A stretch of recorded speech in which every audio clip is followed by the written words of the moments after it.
Welcome. I'm Mrs. Smith. Welcome to Choir Let's Sing Songs.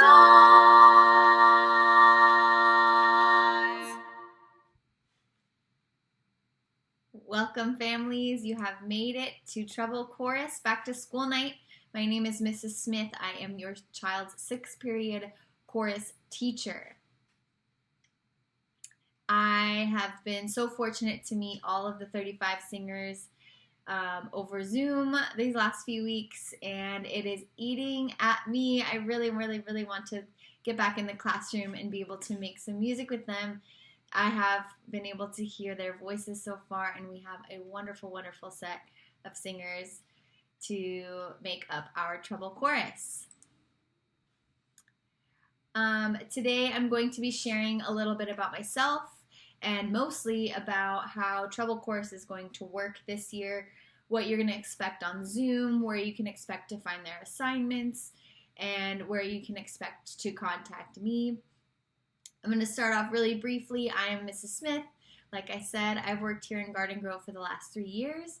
I've been fortunate to work at Fitz's feeder elementary school, which is Heritage Elementary. Some of our students this year just came from there, and I know some of our 8th graders are from Heritage, so it's been nice to see some friendly faces. I also work at Anthony Elementary, and this is my first year teaching middle school. I got to teach middle school a few years back. I absolutely loved I have this love in my heart for middle school students. So I'm really glad to be back and doing this again. And in case you wanted to know, I am a professional singer around town, so I do choir for a living. I'm a part of a lot of professional choirs, and you can see here on the bottom, I do sing in a barbershop quartet. Maybe they will appear in some of our lessons one day. Okay, it is important to know how to be successful in treble chorus this year, even though we're doing choir online. And it's going to be very simple for you and your students to be successful this year. All I expect is great attendance. I expect you to be there every day on Zoom with me to do our best. I would expect you to turn in all of your assignments. I do give the students time during the day, or during our class, and asynchronous time to get assignments done. All I ask is that they are all turned in and you have given your best effort. And each class period, students get to earn up to 4 participation points each class period. I will list those things off. We do a warm-up every day of a Google form with some questions from the previous lesson.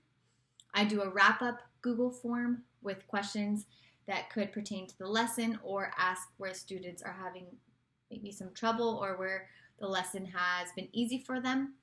So every day at the beginning and the end, to ensure that the students are working on Zoom without leaving their computers from beginning to end, they have those 2 ways of earning participation points.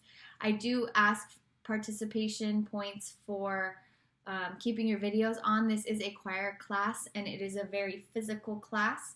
I need to be able to see your students singing, as well as making the proper adjustments for good singing technique. We are a choir, so we do expect to sing and to make ourselves sound good. And the 3rd participation point, I do ask students to come back for asynchronous time every day.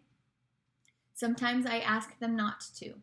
If I ask them not to, they will automatically earn that participation point.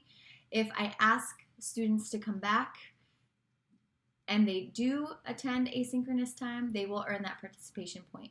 If I have asked students to come back and they decide not to show up, they will lose that participation point. So those are 4 ways you can earn participation points during each class period. Okay, Google Classroom is where you're going to find all of our assignments, every single one. And so far, the students have been really good about checking Google Classroom. They've been really good about checking their assignments and turning them in. During asynchronous time, we do chat with each other to make sure that we are turning those things in.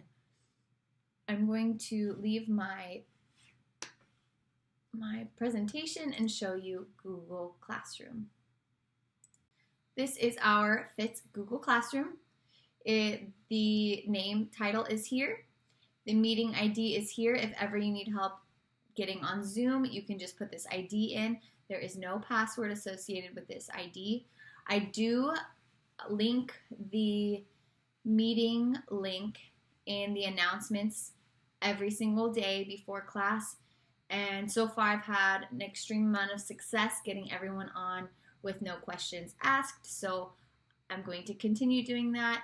And if anyone ever has any questions or trouble, of course you can call the office or you can email me. Everything we do is in Google Classroom. I put our Google Form links here. I add our assignments here. I'll put any announcements here that might need to be said for the students. And of course, students can comment, and I usually try to get back to them as soon as possible. As far as classwork goes, students know to find their classwork here. I have sectioned each topic by week.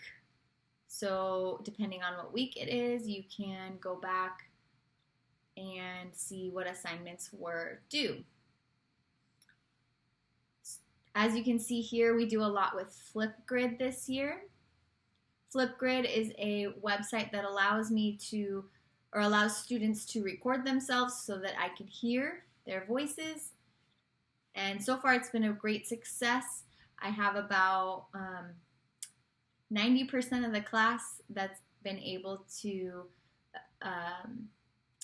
successfully record their videos. And if they do have trouble recording videos, I always say you can email me a video of yourself. So there's no way that there should be a problem trying to get information to me.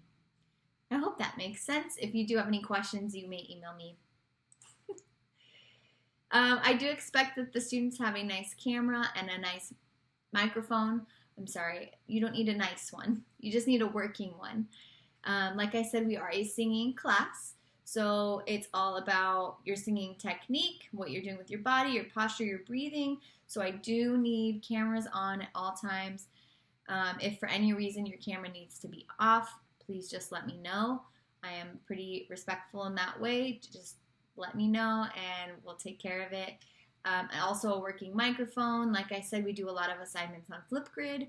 So when we do those assignments, they have to be able to record themselves and I have to be able to hear them singing. All students should know what Flipgrid is. If you are a parent and you might not know, I will be happy to show you. Here are some examples of me using Flipgrid. It's very, very cool and a very helpful tool for a choir class. I absolutely love it. Okay, and you might be asking, what is choir like over Zoom? Obviously, we can't sing together and make a sound together, which is what choirs do, and it's always so exciting. But over Zoom, we can still do choir things. So we are able to teach singing technique.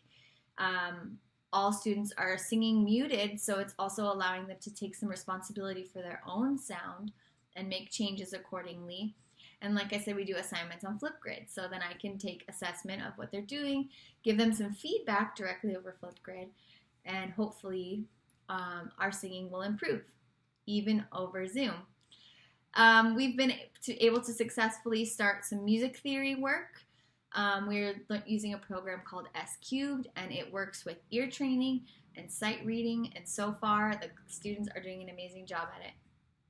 Lastly, we do a little bit of music listening and music appreciation, so students are able to watch, choirs, make judgments on their sounds, listen to other singers make judgments on their sounds,